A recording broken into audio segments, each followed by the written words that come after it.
साहिबगंज गंगा किनारे एवं पहाड़ों पर होने वाले औषधीय प्लांट के रिसर्च को लेकर स्वामी रामदेव जी महाराज एवं आचार्य बालकृष्ण जी महाराज के दिशा निर्देश पर पतंजलि रिसर्च इंस्टीट्यूट के वैज्ञानिकों की एक 9 सदस्यीय टीम साहिबगंज पहुंची है।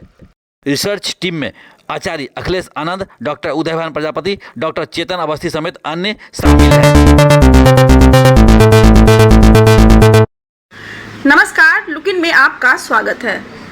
साहिबगंज और इसके आसपास गंगा किनारे स्थित दियारा और सुदूर पहाड़ी इलाके के किसान अब औषधीय पौधे की खेती कर आर्थिक रूप से हो सकेंगे सुदृढ़। नमामि गंगे परियोजना के तहत जल शक्ति मंत्रालय भारत सरकार के तत्वाधान में पतंजलि रिसर्च इंस्टीट्यूट के 9 वैज्ञानिकों की एक टीम सर्वेक्षण, प्रशिक्षण एवं जागरूकता अभियान को लेकर 2 दिवसीय कार्यक्रम के तहत साहिबगंज पहुंची है। दरअसल बिहार और झारखंड में गंगा नदी के आसपास औषधीय पौधे का सर्वे और गंगा के जल का परीक्षण तथा ऑर्गेनिक फार्मिंग हेतु मृदा की क्वालिटी का परीक्षण करने का एक प्रयास में भारत सरकार द्वारा संचालित नमामि गंगे के तहत 9 वैज्ञानिकों की एक टीम के द्वारा बीते 16 मार्च से 2 अप्रैल 2023 तक कार्य कर रही है। सॉइल की टेस्टिंग करती थी, लेकिन उसमें दिक्कत ये थी कि 1 वर्ष से 2 वर्ष का समय लग जाता था वो सारे सैंपल आने में, और इसमें किसान को बहुत वेट करना पड़ता था, बहुत समय लग जाता था। तो इसका फ़ायदा उपयोग इस तरह से हुआ कि इसमें हमें क्या करना है, जैसे ये इसमें कुछ किट दी गई है पहले से, ये है एक टेस्ट। इसमें हमें क्या करना है कि कुछ 1 ग्राम ऑफ सॉइल सैंपल हमें हमारे खेत से लेना है। मान लीजिए मैंने 1 ग्राम सॉइल सैंपल लिया और इसमें डालना है। उसके बाद यहाँ पे कुछ डिस्टिल वाटर दिया गया है, पानी है बेसिकली, इसे यूज़ करके इसमें मिक्स करना है। मिक्स करने के बाद मिक्स करना है और कुछ और भी इसमें केमिकल दिए छोटे मोटे, जैसे नाइट्रोजन जांच का केमिकल, फॉस्फोरस जांच का केमिकल और पोटेशियम जांच का, NPK। बेसिकली यही 3 चीज़ होता है जो हम खेत में डालते हैं। उसके बाद इस सॉइल को 1 ग्राम इसमें मिक्स करने के बाद हम क्या करेंगे, इस कुएट में मात्र आधा ml कह सकते हैं, आधा ml इसमें डालेंगे और इसके अंदर से लगा देंगे। लगाने के बाद इसका ढक्कन बंद कर देंगे और इसे हम कनेक्ट कर देंगे मोबाइल फोन। आजकल मोबाइल फोन हर लोग इस्तेमाल कर रहे हैं, हर किसान यूज़ कर रहे हैं। और कनेक्ट करते ही देखिए इसमें लाइट चलती है। एक ऐप है DKD नाम से। तो जैसे ही इसमें लाइट चलेगी, मात्र 5 मिनट में मृदा का फॉस्फोरस कितना है, नाइट्रोजन कितना है, पोटेशियम, NPK की जाँच, pH कितना है।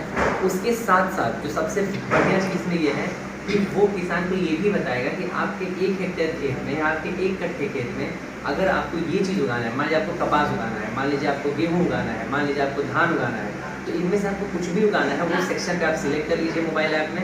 ये तुरंत बता देगा कि इतने कट्ठे में या इतने बीघे में आप इतना खाद डालिए, इसमें नाइट्रोजन, इस वाले खेत में नाइट्रोजन की कमी है, इस खेत में फॉस्फोरस की कमी है, इस खेत में तीनों चीज़ की कमी है। तो उस हिसाब से क्या होगा, जिसकी जितनी रिक्वायरमेंट है उतनी ही चीज़ें किसान डालेगा। उद्देश्य है कि ये झारखंड की भूमि में ऑर्गेनिक फार्मिंग का क्या भविष्य है या प्राकृतिक खेती का क्या भविष्य है। गंगा रिवर में अगर पोल्यूशन का लेवल बढ़ रहा है तो उसका क्या कारण है।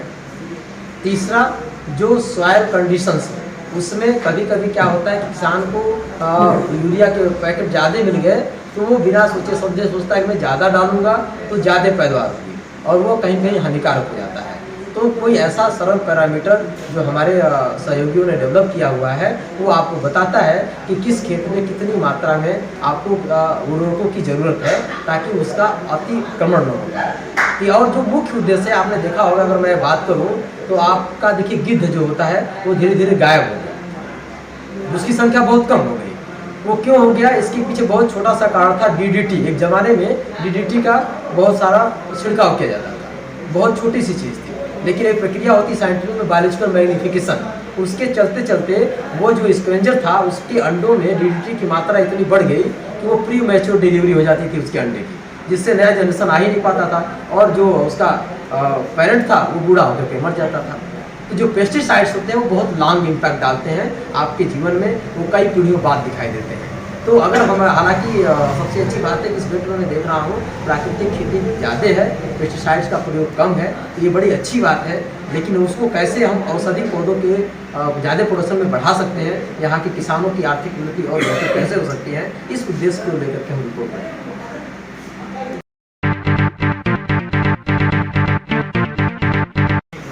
मुख्य रूप से नमामि गंगे और जल शक्ति मंत्रालय का एक प्रोजेक्ट है, जिसमें गंगोत्री से लेकर गंगा सागर तक गंगा के दोनों साइड लेफ्ट में और राइट में 10-10 किलोमीटर की पेरीफेरी में जितने पौधे औषधीय पौधे हैं, जितने पेड़ पौधे हैं, उनकी एक लिस्टिंग करना है और कौन कौन से पौधे हैं, क्या स्थिति में हैं, गुण धर्म से लेकर के हर चीज़ के विषय में उसकी एक लिस्टिंग तैयार करनी है और उसके ऊपर परीक्षण करना है। साथ साथ गंगा जल और मृदा यानी मिट्टी की परीक्षण करना है। उन सब का एक रिपोर्ट तैयार करके भारत सरकार को भेजनी है और ये सारा कार्य जो हो रहा है वो है पतंजलि रिसर्च इंस्टीट्यूट के माध्यम से।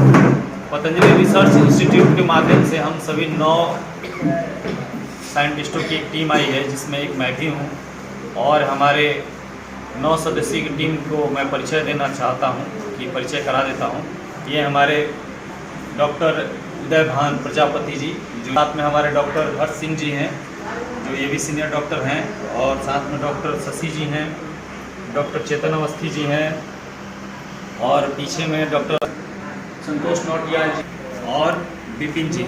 ये 9 सदस्यीय हमारी टीम है और 9 सदस्यीय की टीम की अलग अलग जिम्मेवारियां हैं, लेकिन टीम एक ही साथ काम कर रही है। तो लगभग 5 टीमें निकली हुई है पतंजलि रिसर्च इंस्टीट्यूट के माध्यम से और अलग अलग जगह पर लोकेशन बना हुआ है, जिसमें हम लोगों को एक जगह दिया गया है बिहार और झारखंड। तो बिहार में हम लोग पदार्पण किए हैं 16 तारीख को। 16 मार्च से लेकर के 2 अप्रैल तक का ये प्रोग्राम चलेगा हमारा और इसमें हम अभी आपके साहेबगंज झारखंड में आए हुए हैं। तो यहाँ गंगा के दोनों साइड में हम देखेंगे कि वहाँ की क्या स्थिति है, मिट्टी की जांच करेंगे। मिट्टी के जांच करने के बाद हम वहाँ के वाटर यानी पानी को ले जाएंगे, उसके सैम्पलिंग को करेंगे, उसका पीएच आदि मान जो भी चीज़ें हैं उसके विषय में एक रिपोर्ट बनाएंगे। और कितने सारे ऐसे पौधे हैं, पेड़ पौधे हैं जो गंगा के दोनों साइड में 10 किलोमीटर की एरिया में कौन कौन से पौधे हैं, कौन कौन से वृक्ष हैं, वनस्पतियाँ हैं, उनके क्या गुण धर्म हैं, उन सब का एक रिपोर्ट तैयार करके भारत सरकार को पतंजलि रिसर्च इंस्टीट्यूट के माध्यम से देंगे। तो अब इसके